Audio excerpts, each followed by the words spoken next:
이스라엘에서 계속 어지러웠어요. 어지러워서 원인을 몰랐습니다. 왜 어지러운가? 밥을 못 먹어서 어지러운가? 아니면 신경을 너무 많이 써서 어지러운가? 아니면 달팽이관에 문제가 있나? 모르겠더라고요. 그래서 이제 이번 여름에 잠시 나왔습니다. 감사하게도 원인을 발견을 했어요. 빨리 발견해서 수술도 굉장히 잘 됐습니다. 그래서 이제 모든 게 하나님 은혜고 여러분들이 기도를 해주신 덕분에 하나님 살려주신 것 같습니다. 감사합니다. 여기 오니까 제가 이제 처음인 것 같죠. 근데 제가 사실은 여기 우현진 집사님이라고 아시죠? 예, 제 친구입니다. 예, 그렇게 안 보이시죠? 누가 더 젊어 보입니까? 이제 고등학교 때 대고등학교를 다녔어요. 그래서 이제 거기에서 2학년 때 이제 동창이었어요. 근데 제가 이제 우현진 집사님을 기억하는 이유가 굉장히 전도를 열심히 했어요. 굉장히 전도를.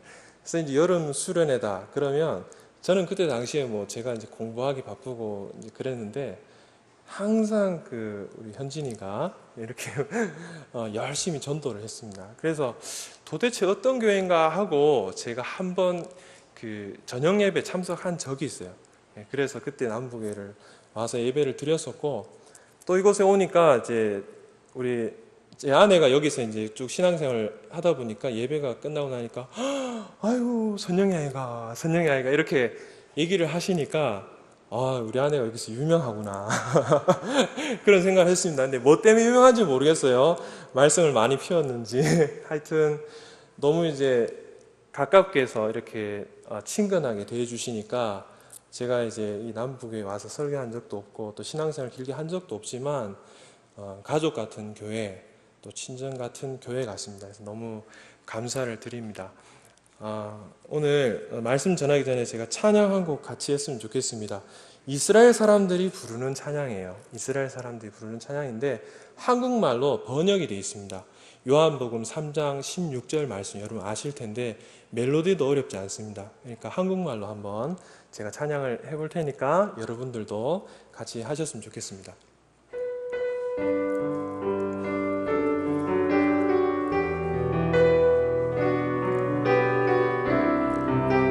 제일 아래 보이는 한글 가사를 보시면 되겠습니다. 하나님이 세상을 사랑하사 독생자를 우리에게 주셨으니 주를 믿는 자마다 멸망치 않고 영원한 생명 얻으리. 할렐루야 할렐루야 할렐루야 할렐루야 아멘. 할렐루야 할렐루야 할렐루야 아멘. 10절 한 번 더 하겠습니다. 같이 할게요. 하나님이 세상을 사랑하사 독생자를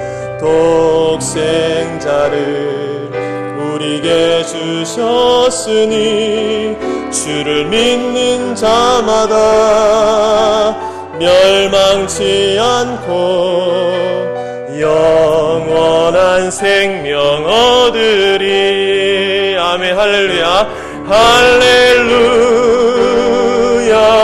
할렐루야 할렐루야 할렐루야 아멘.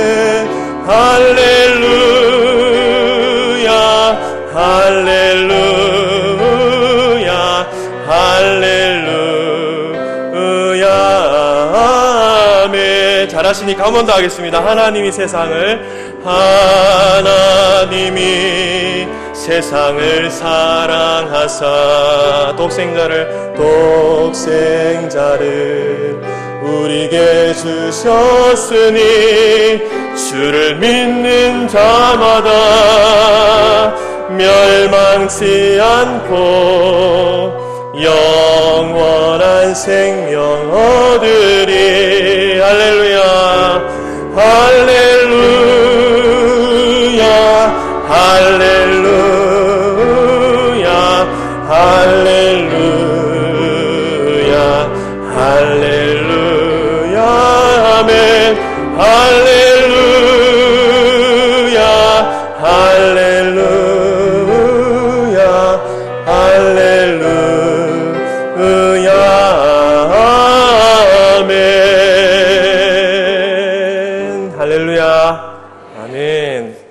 지금 이 찬양을 이스라엘에서 부르고 있어요. 왜 이 찬양을 부르는 게 중요하냐면, 여러분 아시다시피 이스라엘 사람들이 예수님 당시 어떻게 했습니까? 바라바를 놓아주랴, 예수를 놓아주랴 할 때 누구를 놓아달라 했습니까? 바라바를 놓아달라 했죠. 그리고 누구를 못 박으라 했습니까? 예수님을 못 박으라 그랬어요. 이스라엘 사람들이 그랬어요. 이스라엘에서 태어나셨고 자랐고 많은 기적을 베풀어 주셨음에도 불구하고 예수님을 십자가에 못 박으라 그랬어요.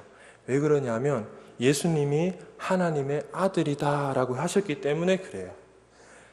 이스라엘 사람들은 예수님이 하나님 아들이라는 것을 믿지 않아요. 어떻게 하나님은 한 분이신데 하나님한테 아들이 있냐, 그러면서 예수님을 십자가에 못 박은 거예요.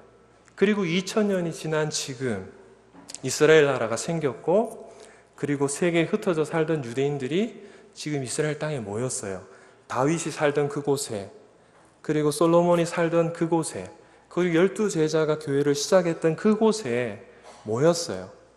그런데 여전히 이 유대인들은 예수님을 싫어해요. 그런데 놀랍게도 하나님께서 은혜를 주셔서 이 유대인들 가운데 그 당시 교회가 생기고 제자들이 일어났던 것처럼 오늘날 유대인 가운데도 예수님을 믿는 사람들이 생겨나고 있습니다. 그래서 그들이 이 찬양을 불러요. 하나님에게 아들이 있는데 그 독생자를 우리에게 주시기까지 우리를 사랑하셨습니다. 이 찬양을 부르고 있는 거예요. 놀라운 변화죠. 이 일을 하나님께서 하신 줄 믿습니다. 아멘. 오늘 이스라엘 이야기를 좀 들려드릴 겁니다. 선교는 혼자 하는 게 아닙니다. 여러분이 선교를 함께 하고 계십니다. 보냄을 받은 자나 그리고 보내놓고 기도하는 여러분 모두가 함께, 그리고 하나님과 함께 선교를 하는 것입니다.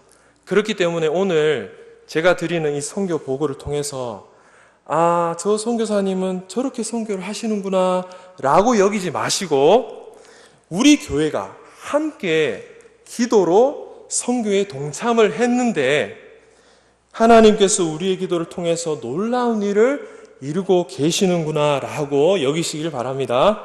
그래서 우리 모두를 통해서 하나님께서 하신 일에 대해 영광을 돌리는 시간이 되기를 축복합니다. 우리 한번 따라해 보겠습니다. 하나님은 당신의 기도를 듣고 계십니다.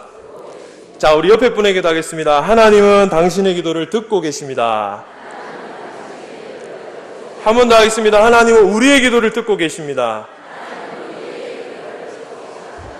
그래요. 이 교회 처음 제가 오늘 왔는데 아침에 처음 드렸던 찬양, 어두움에 밝은 빛을 비추어 주시고 너의 작은 신음에도 응답하시는 그 하나님, 하나님 우리 기도를 듣고 계십니다. 유창하지 못해도 진심을 담아 올리는 그 간절한 성도들의 기도를 듣고 계시는 거예요. 여호수아의 군대가 아말렉 족속과 싸울 때에 모세가 어떻게 했습니까? 기도의 손을 높이 들면 여호수아의 군대가 막 아말렉을 치는, 이기는 결과가 나타났고, 오래 들고 있으니까 어떻습니까? 팔에 힘이 빠지죠. 자꾸 내려오면 어떻게 됩니까? 여호수아의 군대가 자꾸 밀리는 거예요. 이것은 무엇을 나타냅니까? 성도들의 기도의 손이 높이 올라가 있으면 하나님 나라가 확장되어지고, 팔이 아프고 피곤하다고 손을 내리고 게을리하면 우리가 어려움을 겪게 된다는 것입니다. 여러분, 기도의 무릎이 강한 남부교회가 되시길 축복합니다. 남부교회가 기도의 군대로 일어서기를 축복합니다. 오늘 주제가 이스라엘에도 복음이 필요합니다 입니다. 오늘 저는 이 주제 안에서 네 가지 충만함에 대해서 말씀드리고 싶습니다. 첫 번째는 교회는 예수님으로 충만해야 합니다. 자, 따라해 보겠습니다. 교회는 예수님으로 충만해야 합니다. 우리 말씀 한번 찾아보겠습니다. 에베소서, 자, 앞에 나오지 않습니다. 우리 성경을 가지고 찾겠습니다. 에베소서 1장 23절입니다.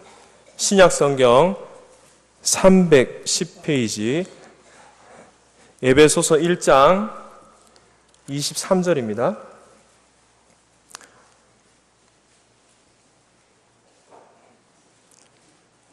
자, 우리 다 같이 읽어보도록 하겠습니다. 시작. 교회는 그의 몸이니 만물 안에서 만물을 충만하게 하시는 이의 충만한 이니라. 아멘. 교회는 예수님의 몸이래요. 그 예수님은 누구십니까? 교회의 머리 되십니다. 아멘. 예수님이 교회의 머리 되시는데 그 분이 교회 안에 충만하셔야 된다. 그렇게 말하고 있습니다. 여러분, 점심 때 뭐 드셨습니까? 국수. 너무 맛있죠? 제 아들은 여기 오면 두세 그릇씩 먹습니다. 초등학교 2학년인데 정말 국수를 맛있게 먹습니다. 우리가 국수를 먹고 나면 우리 안에 꽉 차 있는 게 냄새가 나게 됩니다. 그렇죠? 예, 우리가 마늘을 먹으면 마늘 냄새가 나죠. 제가 컵에다 물을 계속 따르면 어떻게 됩니까? 이 컵이 가득 차게 되고 나중에는 이 컵에서 따르던 그 물이 흘러 넘치게 되는 것입니다. 결국 우리 안에 무엇이 들어있느냐에 따라서 내 안에서 무엇이 나오느냐가 결정이 되어지는 것입니다. 우리가 만약 우리 속에 육신의 생각으로 가득 차 있다면 우리는 육신적인 말과 불순종의 말과 행동들을 하게 될 것입니다. 만약에 반대로 우리 속에 하나님의 말씀과 영의 생각으로 가득 차 있다면 우리 안에서는 생명의 말이 나오고 사람을 살리는 말이 나오게 될 것입니다. 예수님의 말씀을 먹는 사람들은 그리스도의 향기가 나게 될 줄로 믿습니다. 여러분 안에 무엇이 채워져 있습니까? 교회는 무엇으로 가득 차야 하는 것입니까? 교회는 예수님으로 충만해야 되는 것입니다. 예수님으로 충만한 교회는 예수님이 흘러 넘치게 됩니다. 예수님을 찬양하고 전할 수밖에 없는 것입니다. 예수님이 생명이시기 때문에 예수님으로 충만한 교회는 생명을 살리는 역사가 나타나게 되는 것입니다. 여러분, 군대가 싸우기 전에 무엇을 합니까? 와! 사기를 북돋우는 함성을 지르지 않습니까? 그렇죠. 사기가 충만할 때, 와! 하게 될 때 어떻게 됩니까? 적들이 벌벌벌벌 떨게 되는 것입니다. 마찬가지로 교회 안에 예수님의 이름으로 충만하게 될 때에 우리는 어떻게 합니까? 주여! 하게 되죠. 충만합니까? 주여! 하게 되지 않습니까? 제가 어릴 때 그런 경험을 많이 했어요. 고등부 수련회나 이런 수련회를 가게 되면 우리 학생들이 기도할 때에 우리 학생들만 기도하는 게 아니에요. 우리 보내놓은 학생들을 위해서 우리 어머님들이 또 교회 권사님들이 또 직분자분들이 가시게 됩니다. 특별히 마지막 날에. 그리고 뒤에 탁 포진하게 됩니다. 그리고 뭐 합니까? 기도할 때 주여! 하지 않습니까? 그러면 희한하게도 뒤에서 뭐가 확 밀려오는 게 느껴져요. 아시죠? 이 느낌 아시죠? 그죠? 이게 바로 군대와 같은 함성인 거예요. 기도하는 교회의 함성인 거예요. 주님을 부르는 그 주여! 할 때 어떻게 됩니까? 병이 떠나가요. 주여! 할 때 마귀가 떠나가요. 생각이 바뀌어요. 안 고치지던 병이 고쳐져요. 예. 지금도 하나님은 동일하게 이렇게 역사하시는 줄로 믿습니다. 우리 남부교회가 예수님으로 충만한 교회 되기를 축복합니다. 두 번째, 자, 교회는 그의 몸이라고 그랬어요. 자, 몸을 이루는 지체들이 있습니다. 그렇죠. 팔도 있고 다리도 있고 우리 모두 한 사람 한 분 한 분들이 몸 안에 쓸모없는 기관이 없는 것처럼 쓸모없는 세포가 없는 것처럼 우리 모두는 다 몸을 이루는 데 있어서 그리스도의 몸을 이루는 데 있어서 굉장히 중요한 분들입니다. 그리고 우리를 이어주는 분은 누구냐면 예수님이십니다.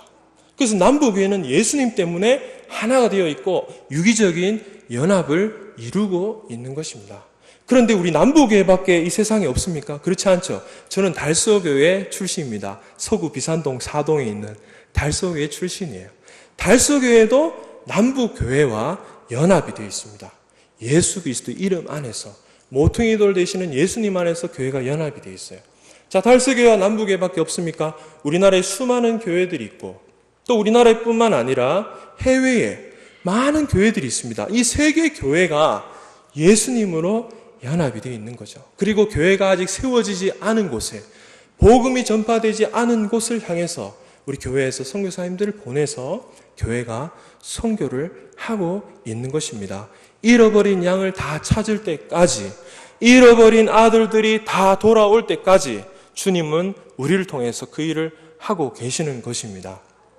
그런데 성경에는 이 구성원을 두 부류로 이야기를 하고 있어요. 여러 부류로 나눌 수 있지만 두 부류로 이야기하고 있는데, 그것이 어떤 부류냐면 유대인과 이방인이라는 분류입니다. 유대인과, 성경에는 아까 헬라인이라고 읽었죠. 이것을 이방인이라고 표현을 하면 되겠습니다.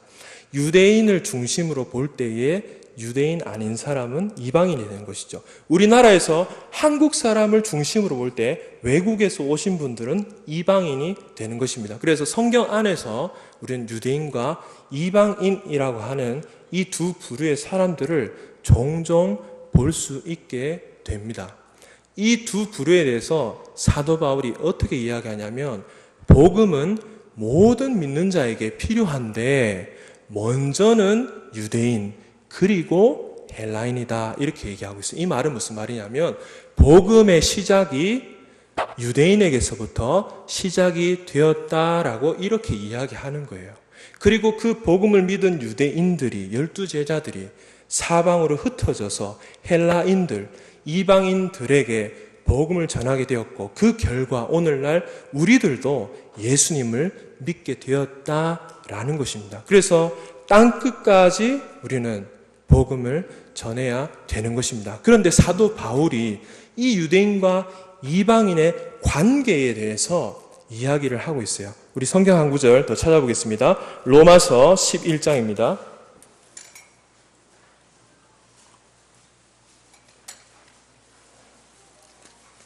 자, 로마서 11장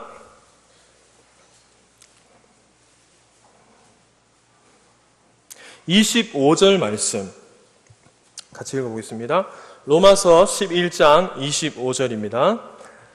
256페이지 되겠습니다. 같이 읽겠습니다. 시작. 형제들아, 너희가 스스로 지혜 있다 하면서 이 신비를 너희가 모르기를 내가 원하지 아니하노니, 이 신비는 이방인의 충만한 수가 들어오기까지 이스라엘의 더러는 우둔하게 된 것이라. 아멘. 여기서 충만이란 단어가 나오는데 누구의 충만입니까? 이방인의 충만함, 이렇게 이야기하고 있습니다. 이방인의 충만함. 자, 우리 12절 말씀 한 번 더 보겠습니다. 로마서 11장 12절 말씀 같이 읽겠습니다. 시작. 그들의 넘어짐이 세상의 풍성함이 되며 그들의 실패가 이방인의 풍성함이 되거든 하물며 그들의 충만함이리요. 아멘. 그들의 충만함이라고 나오는데, 요 그들이 누구냐면 이스라엘을 얘기하는 거예요. 유대인들을 이야기하는 것입니다. 근데 사도 바울이 어떻게 정의하고 있냐면, 이스라엘이 실패했다, 이스라엘이 넘어졌다, 이런 표현을 쓰고 있어요. 이 말은 예수님을 이스라엘 백성들이 믿기는 했지만 대다수의 이스라엘 백성들이 거부했다, 그 말을 실패라는 단어로, 넘어짐이라는 단어로 표현을 하고 있어요. 하지만 그들의 충만함이 이를 때가 온다라고 이렇게 이야기하고 있습니다. 사도 바울은 우리가 알다시피 어떤 사도입니까? 이방인의 사도로 부름을 받았습니다. 그래서 사도 바울이 정말 열심히 복음을 전했는데, 당시에 가장 큰 제국이었던 로마에까지 복음을 전하게 됩니다. 그러나 이방인의 사도로 부름을 받았지만 사도 바울의 마음에 늘 걸리는 것이 있었는데, 그것은 뭐냐면 자신의 동족 유대인에 대한 구원의 문제였습니다.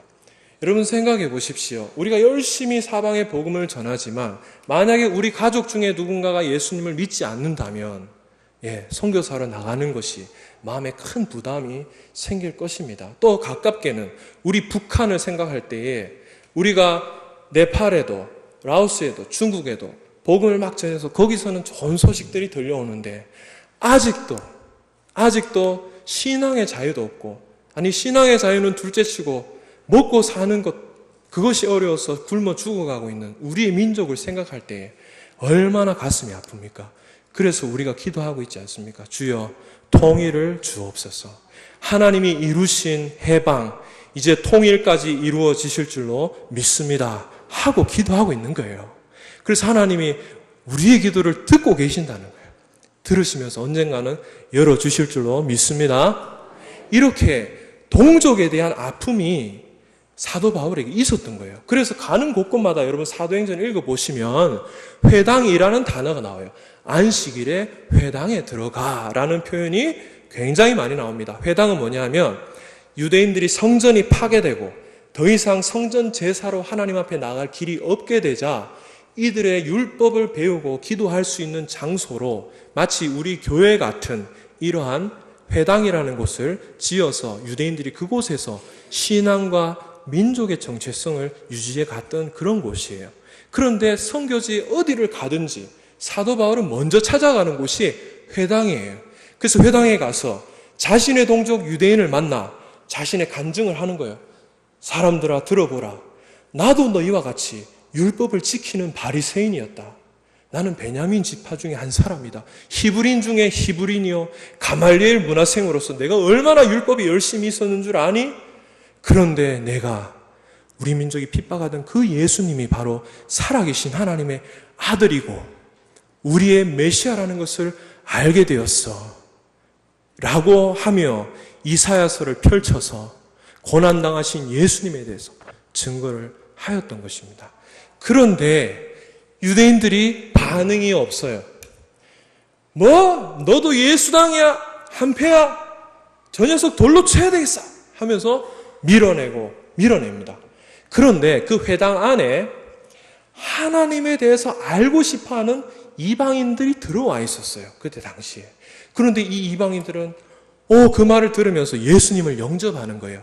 헬라의 기부인과 많은 무리들이 예수님을 영접하게 되는 역사가 나타나게 됩니다. 그래서 사도 바울이 복음을 전할 때에 이방인들은 복음을 받아들이는 이러한 감사한 일이 생겨났음에도 불구하고 또 한편 안타까운 일은 유대인들은 복음을 받지 않았다라는 것입니다. 이것이 너무나 속상했어요. 그래서 로마서 9장에 보면 사도 바울은 이것이 내 마음의 큰 고통이요 근심이다. 그렇게 말을 합니다. 그러다가 11장에 와서 1절에 우리 같이 한번 읽어볼까요? 11장 1절 같이 읽겠습니다. 시작. 그러므로 내가 말하노니 하나님이 자기 백성을 버리셨느냐? 그럴 수 없느니라. 자, 나도 이스라엘이요 아브라함의 씨에서 난 자요 베냐민 지파라. 아멘. 사도 바울도 생각할 때 너무너무 속상한 것이 마치 이 민족 하나님이 포기하신 것처럼 돌아오지 않는 것을 봤던 것입니다. 그러나 사도 바울이 보니까 하나님은 결코 자기 백성을 버리시는 분이 아닌데 라는 것을 알게 된 것이죠. 누가 여인이 젖 먹는 자기 자식을 잊겠느냐? 혹 잊을지라도 나는 너희를 잊지 아니하리라. 내가 너희를 내 손바닥에 새겼다. 라고 이사야 49장에 하나님 말씀하셨어요. 하나님이 우리를 그렇게 새겨놓으신 거예요. 하나님이 우리를 붙들고 계시는 거예요. 마찬가지로 하나님이 처음 사랑하시고 복음을 주셨던 그 이스라엘 백성들을 잊지 않고 계신다라고 말씀하시는 것입니다. 그래서 사도 바울이 하나님 앞에 기도했겠죠. 하나님, 우리 동족은 왜 이렇게 안 돌아옵니까? 내가 돌아온 것처럼 주님 만나주세요.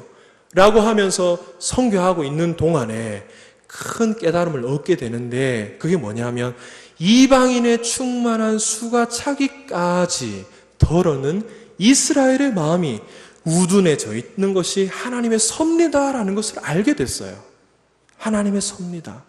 먼저 된 이스라엘이 마지막에 이방인의 가운데 하나님이 찾으시는 그 충만한 수가 다 들어오게 되면 그때 그것이 끝이 아니라 유대인들이 돌아오게 된다라는 말씀을 하고 있는 거예요. 그것을 깨달으면서 사도 바울이 이런 말을 했습니다. 로마서 11장 13절 14절 말씀 우리 같이 읽겠습니다. 13절 14절 말씀입니다. 시작. 내가 이방인인 너희에게 말하노라. 내가 이방인의 사도인 만큼 내 직분을 영광스럽게 여기노니 이는 혹 내 권력을 아무쪼록 시기하게 하여 그들 중에서 얼마를 구원하려 함이라. 아멘. 이방인인 우리에게 말하고 있습니다.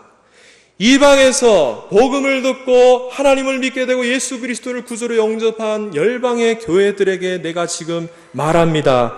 나는 이방인의 사도된 것이 너무너무 영광스럽습니다. 그 이유는 예수님을 믿게 된 여러분을 통해서 우리 민족 중에 얼마가 구원을 얻게 될 것을 내가 알기 때문입니다. 라고 말하고 있는 거예요. 우리에게 부탁을 하고 있어요. 여러분, 이방인 여러분, 예수 안에서 영적 이스라엘 된 여러분, 복음의 시작이 되었던 유대인들을 잊지 말아 주십시오. 라고 말하고 있는 거예요. 이것이 사도 바울이 깨달은 하나님의 구원의 경륜인 것입니다. 그래서 이것을, 형제들아, 이것을 모르기를 원치 않는 이 신비는 이렇게 얘기하고 있어요. 이 신비. 마치 우리의 시계가 12시에서 시작해서 한 바퀴를 뱅 돌면 다시 어디로 갑니까? 12시로 가는 것처럼 우리 개주하는 선수들이 운동장을 한 바퀴 뱅 돌아서 바톤을 이어받고 해서 마지막에 결승점에 들어가면 제자리로 딱 들어가는 것처럼 이 복음이 사방팔방으로 전해지고 있는데, 그런데 하나님 힌트를 주셨어요. 시작점과 종착점을 하나님이 힌트로 주셨어요. 그것은 뭐냐면 유대인에게서 시작된 이 복음이 온 열방 가운데 흩어질 것이고, 열방 가운데서 놀라운 하나님의 부흥과 구원의 역사가 일어나고 나면 버림받은 것 같은 이 유대인들도 그때사 예수님을 보고 돌아오게 된다라고 하는 것입니다. 그래서 오늘 우리가 선교할 때 우리는 두 가지 방향이 있는 것입니다. 하나는 잃어버린 이방의 열방에 흩어진 하나님의 자녀들을 찾아야 되는 것입니다. 이 충만한 수가 다 들어올 때까지 교회는 선교를 해야 되는 것입니다. 그리고 동일하게 한 가지 방향이 더 있는데, 그것은 뭐냐 하면 열방 가운데서 추수되어진 모든 세계의 교회들이 흩어져서 복음을 전할 뿐만 아니라 마지막에 돌아오게 될 이 이스라엘 유대인들을 향하여서도 동일하게 관심을 가지고 기도를 해야 되는 것입니다. 이것이 교회 안에 몸을 이루고 있는 구성원, 유대인과 이방인의 충만함이라는 것입니다. 그래서 머리 대신 예수님으로 충만하고, 그리고 하나님이 찾으셔야 될 열방의 사람들이 충만해지고, 그리고 복음이 시작되었지만 맨 나중에 돌아오게 될 유대인도 충만한 수가 찰 때에 하나님의 복음이 온 세상에 전해지고 예수님이 다시 오게 되는 줄로 믿습니다. 아멘. 그런데 지금까지 우리는 이스라엘에 대해서 잘 몰랐어요. 왜 그러냐 하면 2000년 동안 나라가 없었거든요. 그렇죠? 이스라엘 다 이스라엘한테 하는 말인데 이스라엘이 눈에 안 보이는 거예요. 그러니까 이 이스라엘은 우리 교회를 향해서, 그리고 나를 향해서 하시는 말씀이구나 라고 생각하는 것입니다. 맞습니다. 우리를 향해서, 모든 말씀이 우리를 향해서 주시는 말씀이기도 합니다. 그런데 제가 이스라엘에 가보니까 성경을 읽을 때 이스라엘아 하면은 저도 보이지만 누가 보여요? 내 눈앞에 살아가고 있는 그 이스라엘 사람이 보이는 거예요. 하나님이 이 백성을 얼마나 사랑하셨는지가 보이는 거예요. 사실 오늘날 이스라엘 사람들 얼마나 유명합니까? 그죠? 지식적으로는 유대인 교육 그래가지고 요즘 탈무드, 유대인식 토론 교육, 와, 진짜 많은 사람들이 노벨상을 받고 세계 금융을 지배하고 있는 이 유대인들, 야, 어떤 나쁜 마음을 가진 사람들은, 안 좋은 마음을 가진 분들은 이스라엘 사람들 정말 돈밖에 몰라, 이런 말을 하고 있지만 우리나라도 어떻습니까? 창조 경제라고 하면서 이스라엘 가서 뭘 배워야 돼 막 이런 얘기들을 많이 합니다. 정말 똑똑해요. 이 사람들은 공부 스트레스도 없어요. 우리 자녀들이 이제 이스라엘 현지 학교를 다니고 있는데 공부 스트레스가 없어요. 스트레스가 전혀 없고, 고등학교를 가도 스트레스가 없어요. 고등학교 다니는 우리 한국 선교사님 자녀 중에 한 사람이 그런 얘기를 해요. 이스라엘들은 고등학교 때 공부 안 한다고. 공부 안 한다고. 왜 그러냐면, 고등학교를 스트레스도 주지 않지만 학교에서 고등학교를 이제 졸업하면 우리는 대학을 가지 않습니까? 이 사람들은 어딜 가냐면 군대를 갑니다. 군대. 남자는 3년 의무적으로 가야 되고, 여자는 2년을 의무적으로 가게 됩니다. 그래서 우리는 대학에서 나와서 입시 설명회를 하는지 몰라도 이 고등학교에, 이스라엘 고등학교는 어떤 일이냐면 군대에서 나옵니다. 군대 나와서 군인들이 우리 부대는 이러니까 많이 오십시오, 이런 이야기를 해요. 그래서 똑똑한 사람들을 자기 부대로 데리고 가는 그러한 일을 합니다. 그래서 군대를 먼저 가게 되고 그 이후에 자신들의 진로를 결정하기 때문에 어떤 사람들은 창업을 하기도 하고 어떤 사람은 대학을 진학하기도 하고, 그래서 입시에 대한 스트레스가 전혀 없습니다. 그럼에도 불구하고 세계를 주무르고 있는 유대인들을 보면서 우리는 대단하다 여깁니다. 그런데 성경을 보면 어떻습니까? 이 이스라엘 사람들이 하나님 앞에 늘 실패하죠.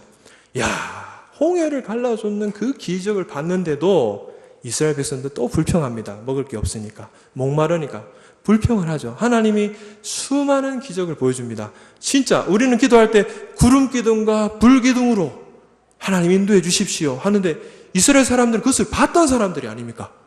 그런데도 그죠? 또 낙심하고 불신앙 가운데 들어가고. 사실 이스라엘 보면 이스라엘 사람들 참 형편없구나 이런 생각할 수 있어요. 그러나 그것을 통해서 드러나는 것은 무엇입니까? 하나님께서 당신의 신실한 약속을 이루시기 위해서 이 이스라엘을 붙들고 계신다는 것을 우리는 아는 거예요. 그래서 우리가 위로받지 않습니까? 우리가 이렇게 넘어지고 실패하고 불신앙 가운데 들어간다 할지라도 하나님 우리를 잡은 손을 놓지 아니하시고 끝까지 이끌고 가시고 회복시키는 하나님이시구나. 하나님의 신실하심을 찬양합니다. 이렇게 되는 거예요. 그래서 2000년 동안 없어졌던 이 나라가 다시 생겨나게 된 것은 엄청난 기적인 것입니다. 우리 2세, 3세들이 미국에 유학을 가서 공부를 하게 될 때에 민족의 정체성을 잃어버리기 쉽지 않습니까? 말도 잃어버리고 민족의 정체성도 잃어버리고 그리고 그곳에서 사는 것을 좋아하지 않습니까? 그런데 2000년 동안 나라가 없었다가 이 나라가 다시 생겨나게 된 것은 어떤 이 사람들이 잘나서가 아니라 하나님께서 그 일을 이루신 거예요. 왜? 말씀하셨거든요. 하나님께서 내가 사방의 여러 나라에 흩어져 있던 너희들을 고토로 아브라함과 이삭과 야곱에게 그리고 그 자손들에게 주리라고 한 그 가나안 땅을 내가 너희에게 주리라. 그 말씀대로 하나님이 이루시는 거예요. 하나님은 이 말씀에 신실하십니다. 우리는 하나님과 약속에도 어길 때가 많지만 하나님은 한 번도 안 어기세요. 신실하게 이루세요. 그래서 하나님만 의지하면 우리 가운데 하나님께서 하늘의 귀한 복과 약속하신 땅의 복들을 주시는 것입니다. 그리고 약속하신 대로 이 이스라엘을 다시 그 땅으로 들이시는 것이죠. 그래서 이스라엘이 보이기 시작했어요. 그전에는 나라가 없었어요. 그래서 안 보였어요. 마치 먼지 같은 존재였고 흩어져 마른 뼈와 같이 죽어있는 존재였는데 하나님께서 이스라엘 나라로 딱 모으시니까 보이는 거예요. 그러면서 사람들이 이스라엘에 관심을 갖게 되고 유대인들이 관심을 가지면서 성경을 봤더니 이 이스라엘 민족도 복음이 필요한 민족이구나 라는 것을 알게 됐어요. 우리가 생각할 때 이스라엘 그러면 어떤 분들은 기독교 국가 아니에요? 하나님 믿잖아요. 이러지만 지금도 여전히 예수 그리스도의 복음을 몰라서 성전을 되찾아서 짓기를 원하고 있고 그리고 구약의 하나님을 섬기지만 하나님께서 우리의 율법으로 구원받을 수 없는 우리에게 의로움을 주시기 위해서 예수 그리스도를 보내셨다는 그 사실을 거부하고 있는 상황인 것입니다. 그리고 하나님께서는 오늘날 우리를 통해서 이제 이스라엘의 구원이 가까웠으니 그들을 위해서도 기도하라 라고 하시면서 이스라엘에서 알려주시는 것입니다.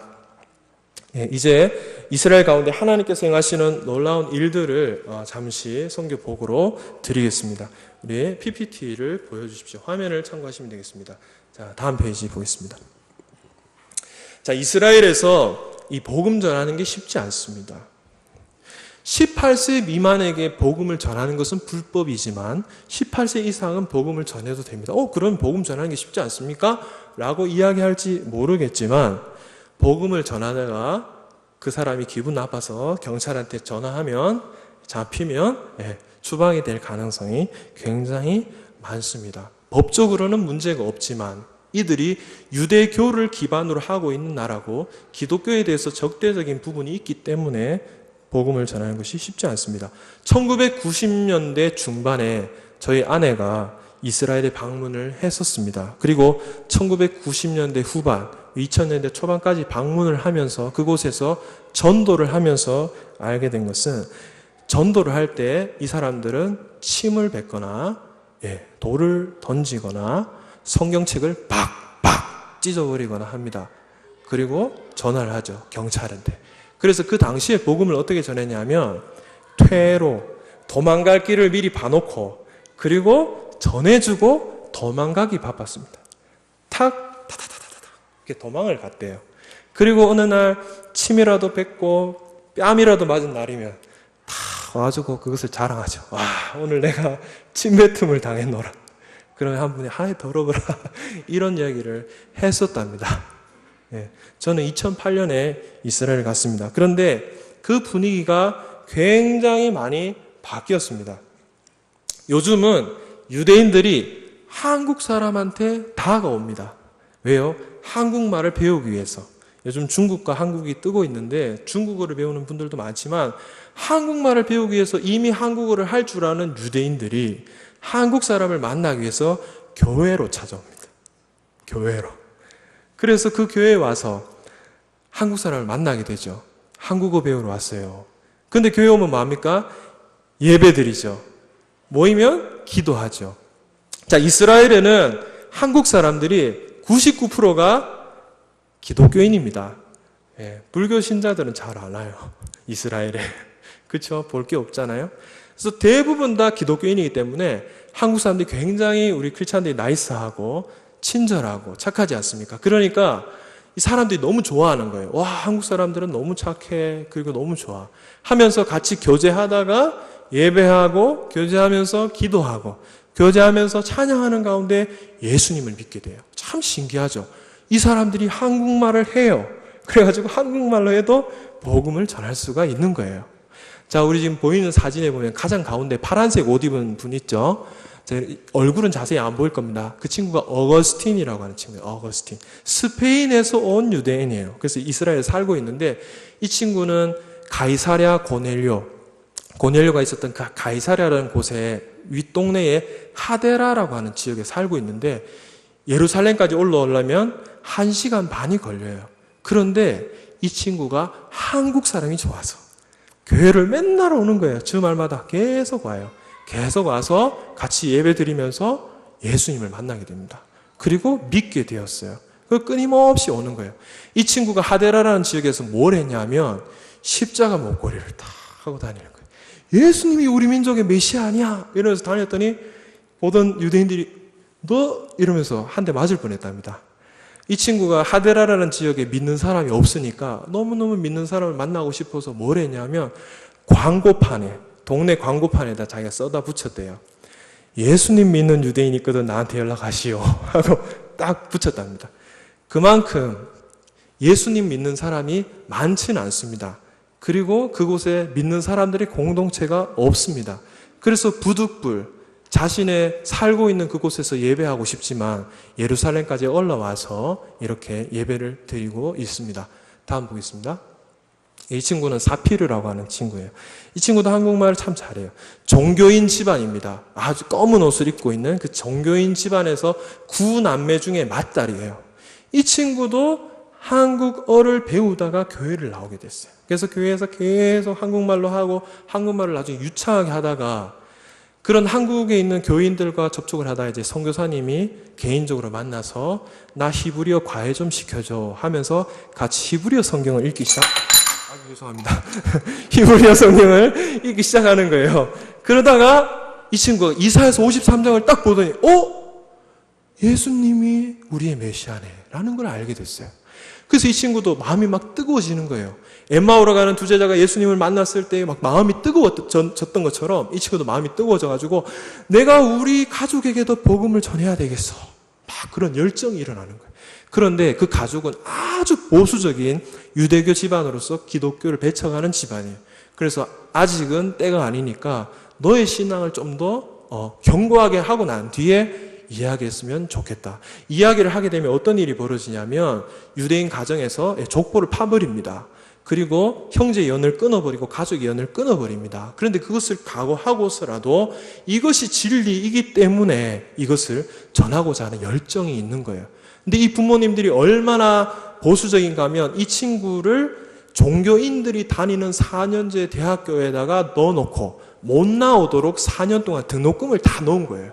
그러니까 나오고 싶어도 못 나오다가 최근에 졸업을 하게 되었고 지금 한국에 와 있습니다. 그래가지고 한국에 있는 한동대학교에 들어가기 위해서 지금 준비를 하고 있어요. 이 친구가 이곳에 와서 정말로 복음을 더 깊이 경험하고 하나님 말씀 안에 잘 자라게 될 때 다시 돌아가게 되면 엄청난 전도자가 될 줄로 믿습니다. 옆에 예쁜 애는 우리 딸입니다. 다음 보겠습니다. 저희 가족과 찍은 사진인데요. 저 웨딩드레스를 입은 아가씨 이름 바트엘입니다. 바트엘. 하나님의 딸이라는 이름이에요. 하나님의 딸. 우리 이스라엘 가면 동네 아저씨가 모세도 있고요. 아브라함도 있고요. 옆 동네 가면 다윗도 있고 다 있어요. 다 그냥 성경에 나오는 인물들이, 그 성경에 나오는 인물들이 주변에 살고 있는데, 저 친구는 이제 텔아비브라고 하는 도시에서 전도를 받았어요. 우리 전도하면 되게 어렵죠. 히브리어는 어떻게 해요?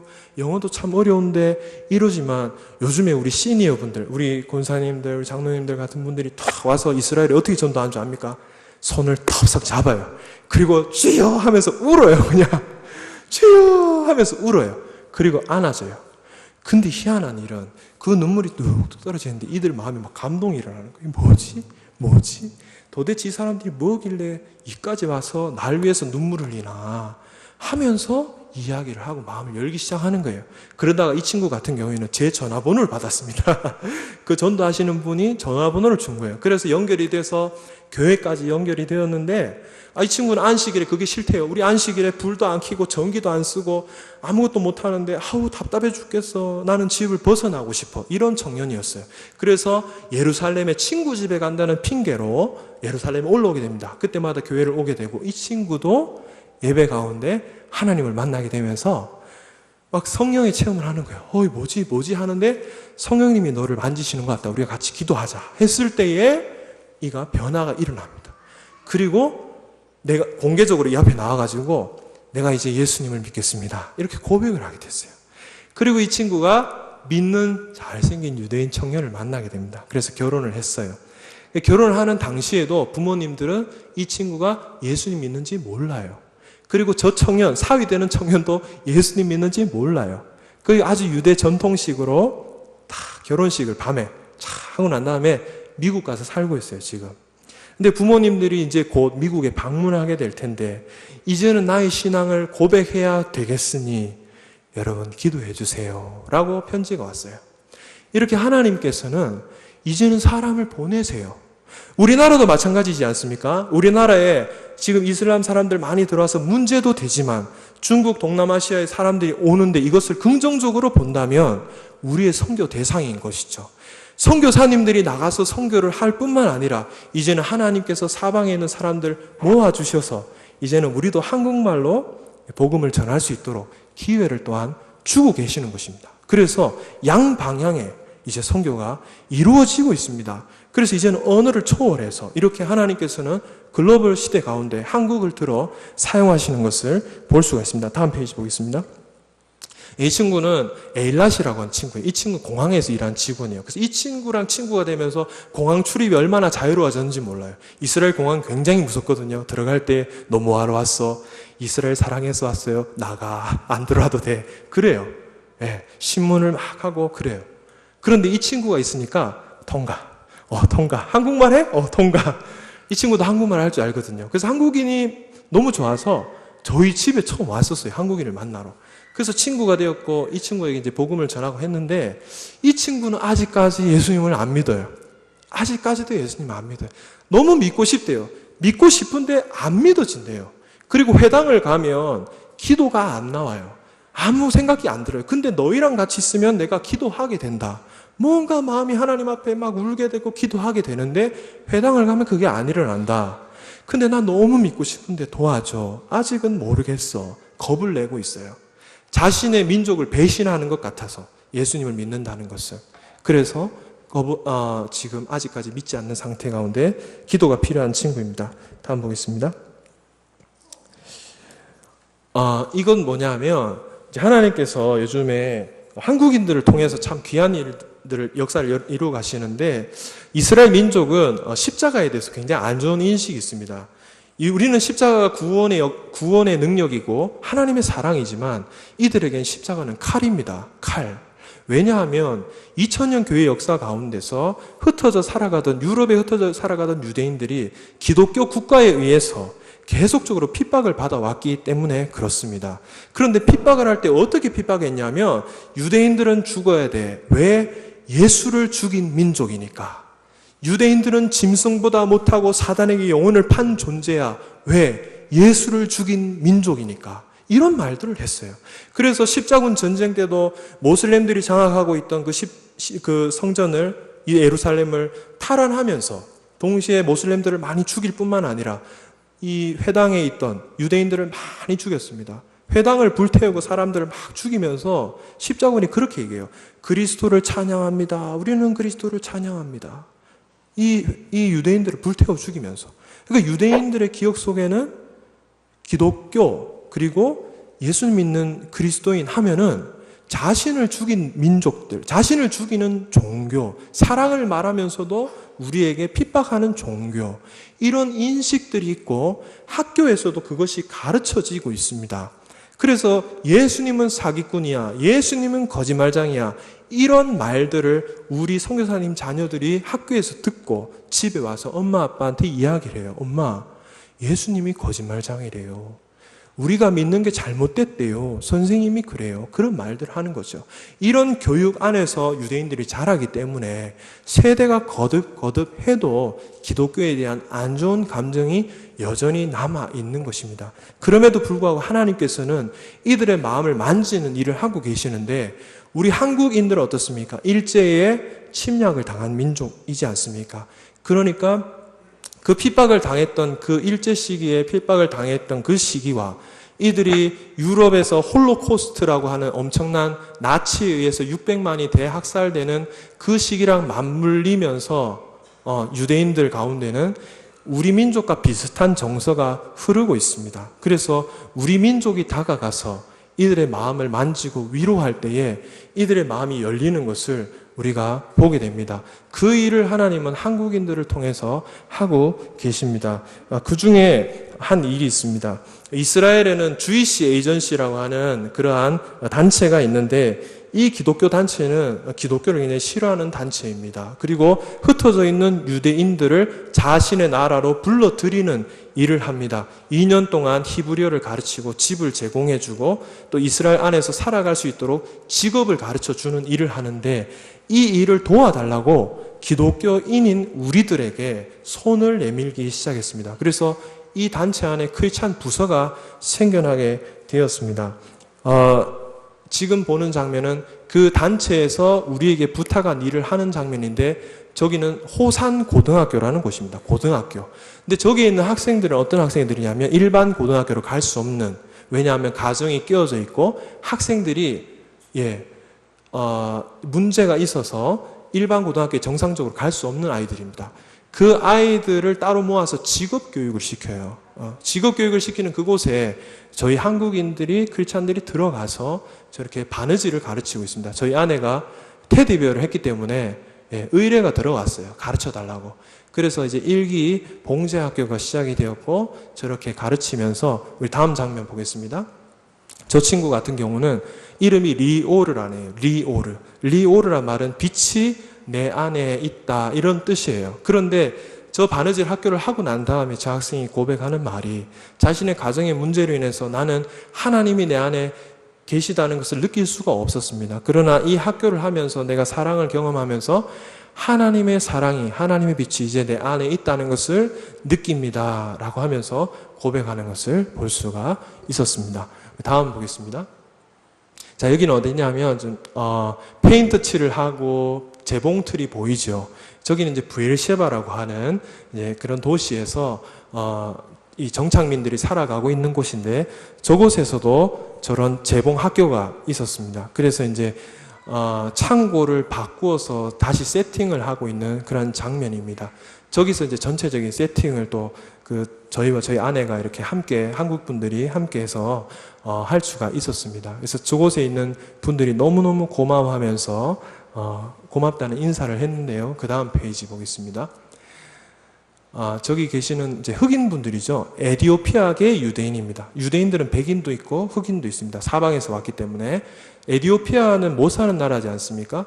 저 나라 유대인들은 소망을 가지고 이스라엘로 들어왔지만 살아갈 길이 사실은 막막합니다. 그래서 직업 교육을 받아야 되는 부분들이 있는데 저것을 해줬을 때 저분들이 너무 고맙다고 하면서 저희를 이제 극진하게 대접을 했습니다. 그래서 에디오피아 하면 커피가 생각나지 않습니까? 커피의 원산지에서 맛있는 커피도 마시고 팝콘도 얻어먹고 그랬었습니다. 근데 놀라운 일은 저분들이 교육을 받을 때 어떤 교육을 받냐면 이렇게 받아요. 매니저가 이렇게 얘기해요. 한국 사람들이 와서 사랑을 베풀고 이 재봉을 가르칠 때 조심해라. 저들은 반드시 예수님에 대해서 신앙에 대해서 말할 것이다. 그런데 그걸 들으면 안 돼. 이렇게 교육을 받아요. 저분들이. 그래서 이제 저희 아내가 갔을 때 이제 교육을 할 때 그런 말을 실제로 하는 거예요. 사실은 말이야 우리 매니저가 그런 얘기했어. 기독교 너네들 다른 건 다 배워도 좋은데 예수님 믿는 거 조심하래. 이렇게 얘기했어. 이렇게 우리들한테 얘기를 했었습니다. 그래서 알게 되었습니다. 그럼에도 불구하고 우리가 저 일을 하면서 함께 기도를 할 때 놀라운 일이라는데 그런 이야기를 하는 매니저 가운데 한 사람인 헤드바라고 하는 지체가 함께 기도할 때에 성령께서 그 마음을 만지셨어요. 그래서 그 친구가 기도가 끝나고 난 다음에 하는 말이 내 안에 이상한 일이 지금 일어났어. 뭔지는 모르겠어. 그런데 내가 분명히 알겠어. 너희들이 진실하게 우리를 사랑하고 있는 것을 알겠어. 라고 말하는 거예요. 진실한 사랑이 이들의 마음을 열어가고 있는 것을 봅니다. 그것은 바로 하나님의 사랑인 줄로 믿습니다. 이러한 일들이 일어나고 있습니다. 다음 보겠습니다. 이건 비아 이스라엘이라고 하는 곳인데요. 저기 둘러싸이는 청년들은 다 한국 청년들입니다. 이스라엘 안에는 장애인들이 너무 많습니다. 그래서 이 장애인들을 사회복지사들이 돌보는데 너무 턱없이 부족해요. 그래서 외국에서 온 발렌티어들이 1000여 명이 와서 장애인들을 먹여주고 그리고 같이 그들의 생활할 수 있도록 돕는 일을 하는데 한국 우리 NGO가 생겼습니다. 그래서 한국 청년들이 20여 명 지금 와서 교육을 받고 그들에게 섬기는 그러한 모습으로 나아가고 있습니다. 근데 이 섬김을 통해서 꾸준한 섬김을 통해서 크리스찬들이 얼마나 이 민족을 품고 기도하고 있는지 그리고 예수님의 사랑이 무엇인지에 대해서 궁금해하면서 그 가운데에 예수님을 믿는 사람들도 생겨나고 있습니다. 이렇게 하나님께서 우리 민족을 통해서 하시는 일은 이스라엘의 마음을 만지시는 일을 하고 계세요. 그리고 그 열려진 가슴에 생명의 빛이 들어가는 복음이 증거되는 그러한 역사를 이루고 계십니다. 이제 마지막으로 한 번만 더 보겠습니다. 다음 보겠습니다. 다음, 저기 이제 검은 흑인분들은 난민입니다. 요즘 이제 난민 문제가 심각하지 않습니까? 이스라엘에도 난민들이 정말 많아요. 그래서 이 난민들이 와서 공원에서 절비하게 있는데 먹을 것도 없죠. 기반이 아무것도 없어요. 이들에게 다가가서 먹을 것을 주기도 하고 그리고 성경을 나누기도 합니다. 이들은 영어를 배우기 위해서 성경책을 받기도 하고 히브리어를 배우기 위해서 성경책을 받기도 합니다. 세계 아프리카 지역에 있는 수많은 언어들을 성경들을 준비해 놓고 이들에게 복음을 전하는 일들도 일어나고 있습니다. 자, 다음 보겠습니다. 그 중에 이제 저희가 만난 친구가 트라우리라고 하는 친구가 있어요. 이분 같은 경우는 코트 디부아르라고 하는 나라에서 난민으로 목숨 걸고 탈출하고 왔어요. 근데 자녀가 19살 고등학생이에요. 그 부인은 없는 것 같아요. 이야기를 잘 안 하는 거 보니까. 이분이 넘어와서 코트 디부아르에서는 100불 정도의 월급을 가지고 생활해야 되기 때문에 생활이 안 된다는 거예요. 그래서 나와서 이곳에서 돈을 벌어서 가족들에게 다 보내주고 있습니다. 근데 이 사람이 우리가 처음 그곳에 전도하러 나갔을 때 만나서 예수님을 영접한 분이에요. 너무 마음이 순수하고 깨끗해요. 그래서 예수님을 영접하고 그 이후로 계속적으로 우리들을 환대하면서 성경 공부로 이어지고 함께 예배하는 그러한 공동체를 만들었었습니다. 근데 최근에 이 친구가 행방불명이 됐습니다. 수소문을 해봤더니 동네 사람이 하는 말이 경찰한테 잡혀갔다는 거예요. 그래서 변호사를 찾아갔습니다. 인권 변호사한테. 이거 지금 잡혀갔다는데 어떻게 해야 되냐. 그러니까 그 이름이 뭐냐요? 트라우리다 하니까 트라우리가 수백 명, 수천 명인 거예요. 아이디 넘버가 있어야 찾을 수 있대요. 못 찾는다는 거예요. 경찰서를 찾아갔어요. 경찰서에 갔더니 니네가 누구냐 그래요. 친구다 하니까 친구는 안 돼. 가족만 돼. 사정을 했습니다. 찾아달라고. 그렇게 얘기를 해서 그러면 좀 더 높은 경찰서에 가봐 해가지고 중앙경찰서로 또 찾아갔습니다. 그곳에서 찾아달라고 하니까 찾아주긴 하는데 못 찾는 거예요. 안 되겠다. 감옥으로 직접 가보자 해가지고 또 감옥을 수소문해서 저런 난민들이 가게 되는 감옥을 찾아갔습니다. 물었습니다. 트라울이란 사람이 여기 있습니까? 물었더니 잠깐만요. 타타타닥 치더니 내가 기억은 나는데 컴퓨터에는 없네요. 아마 저 사막으로 보내진 것 같아요. 그러는 거예요. 또 그 사막에 있는 곳에 연락처를 알아가지고 또 전화를 했어요. 거기에 면회를 가고 싶습니다. 여기는 면회가 안 되는 곳입니다. 그러는 거예요. 그래서 결국 우리가 7월달 나오기 전에 못 찾고 그냥 돌아올 수밖에 없습니다. 지금도 어디 있는지를 모르겠어요. 만약에 그 본국으로 추방이 됐을 수도 있고 다른 제3국으로 추방이 됐을 수도 있는데 우리가 이 친구에게 복음을 전할 때 그렇게 얘기했어요. 야, 니한테 아들이 있다면, 너에게 딸이 있다면, 그리고 그 아들, 딸을 잃어버렸다면 너 같으면 어떻게 하겠어? 너 찾지. 분명히 찾게 될 거야. 찾을 때까지 찾겠지. 그게 하나님 아버지야. 하나님 아버지는 우리를 그렇게 찾고 계셔. 라고 하면서 하나님 아버지에 대해서 이야기를 했었거든요. 아버지의 사랑에 대해서. 그런데 이 친구를 찾으면서 그 생각이 나는 거예요. 그래서 이 친구를 만나야지 하나님 아버지가 이렇게 찾는다는 것을 알게 될 텐데 라는 생각이 들었습니다. 그런데 아직까지 이 친구를 찾을 수가 없었습니다. 이 친구가 어디 있는지 모르겠지만 그곳에서 하나님께 기도해서 정말 하나님을 깊이 경험하고 그 어려운 고난의 시기를 이겨낼 수 있으면 좋겠습니다. 그것을 위해서 기도를 부탁드리겠습니다. 이렇게 지금 이스라엘 가운데는 수많은 영혼들이 복음을 기다리고 있습니다. 특별히 유대인들도 이렇게 복음을 기다리고 있고 하나님께서 이제는 온 세상의 세계 교회들을 향하여서 열방의 추수뿐만 아니라 이스라엘의 추수까지도 부탁을 하고 계십니다. 이제 이스라엘에도 복음이 필요합니다. 하나님은 저와 여러분의 기도를 듣고 계십니다. 그 기도를 들으시고 복음의 문을 열어가고 계시는 것입니다. 하나님의 잃어버린 백성들이 돌아올 수 있도록 그리고 복음이 처음 시작되었던 이스라엘까지 하나님께로 돌아올 수 있도록 우리가 기도하게 되고 그 일이 일어나게 됐을 때에 이방인들과 유대인이 함께 예수 그리스도 안에서 하나가 되어서 하나님의 자녀가 되어서 주의 이름을 부르게 될 때에 예수님이 다시 오시게 될 것입니다. 이제 남부교회가 지금까지도 선교를 많이 하셨지만 앞으로도 이스라엘까지 품고 계속적으로 기도해 주시기를 주님의 이름으로 부탁드립니다. 기도하겠습니다. 살아계신 하나님 아버지 감사합니다.